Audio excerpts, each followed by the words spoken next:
కొత్తగా రాజకీయాల్లోకి ఎవరూ రావద్దు. నేను ఎందుకు చెబుతున్నానో అర్థం చేసుకోండి అని జగ్గయ్య సెల్ఫీ వీడియో రిలీజ్ చేశారు. మీ కుటుంబం సభ్యుల కోసం పనిచేయండి, రాజకీయాల జోలికి వెళ్ళొద్దు అని హితవు పలికారు. ముందుగా తెలుగుదేశం పార్టీ కుటుంబ సభ్యులందరికీ ధన్యవాదాలు. నేను ఈ విధంగా చెప్తున్నానని ఏమనుకోవద్దు. కొత్తగా రాజకీయాల్లోకి రావాలనుకునే వాళ్ళు వద్దు అని చెప్తున్నాను. మీరు మీ కుటుంబం కోసం పనిచేయండి, మీ పిల్లల కోసం పనిచేయండి, మీ సేలో పని చేసుకోండి. అదే మనకు ఆదాయం అయింది. మనం అటు ఆఫీసుల చుట్టూ అటు తిరిగి ఇటు తిరిగి మన దగ్గరికి ఎవరో ఒక మనిషి వస్తే ఆ మనిషికి పని చేయడం కోసం ఒక రోజు మనం పని పోగొట్టుకోవద్దు. ఆ పని చేయమని కూలి మనిషిని పంపిస్తే అదే మనకు లాస్ అవుద్ది. అటువంటి పనులు చేయొద్దు. అలాగని నువ్వెందుకు వచ్చావు, నువ్వు బాగానే ఉన్నావు అనుకోవచ్చు.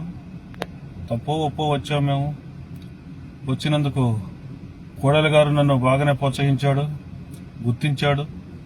ఆ తర్వాత అరవింద్ బాబు గారు ఇంకా బాగా ప్రోత్సహించి మండల పార్టీ అధ్యక్షుడిగా చేశాడు. నాకు అందులో ఇబ్బంది లేదు.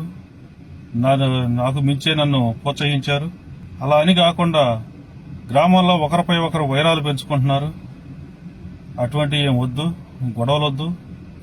ఎవరు చేపించినా పార్టీకే నాయకులు కార్యకర్తలకే పని చేపిస్తారు, పార్టీ వాళ్ళకే పని చేపిస్తారు. ఎవరైనా పార్టీకి ఓట్లు వేయాలనే పని చేపిస్తారు. కాబట్టి ఎవరు చేపిస్తే ఏమింది అని అనుకోండి. అంతేగాని అంతకుమించి వైరాలకు పోకండి. ముఖ్యమంత్రి చంద్రబాబు నాయుడు గారు పోయిన 5 ఏళ్లు బాగా కష్టపడ్డాం, బాగా పనిచేసాం, తిరిగాం. చాలా మంది నష్టపోయారు, చాలా మంది తనులు తిన్నారు. అలాగని చాలా మందికి 14-19 బిల్లులు కూడా రావాలి. ఆ బిల్లులు ఒక గంట పని. మీకు ఆల్ డిపార్ట్మెంట్ బిల్లులు మొత్తం క్లియర్ తీయండి అంటే బయటికి తెస్తారు. అవి ఒక్కసారి క్లియర్ చేస్తే ఆ కార్యకర్తలే పార్టీని భుజాన వేసుకుని మళ్లీ పార్టీని మోస్తారు. ఆ కార్యకర్తల గుండెల్లో మీరు చిరస్థాయిగా నిలుస్తారు. పార్టీ ఎప్పటికీ నష్టపోదు. లోకేష్ బాబు గారు కంపెనీలు తెచ్చినా ఏది తెచ్చినా ఇక్కడ పార్టీ కార్యకర్తలు నష్టపోయిన తర్వాత ఎవరు ఏమి చేయగలిగేది లేదు.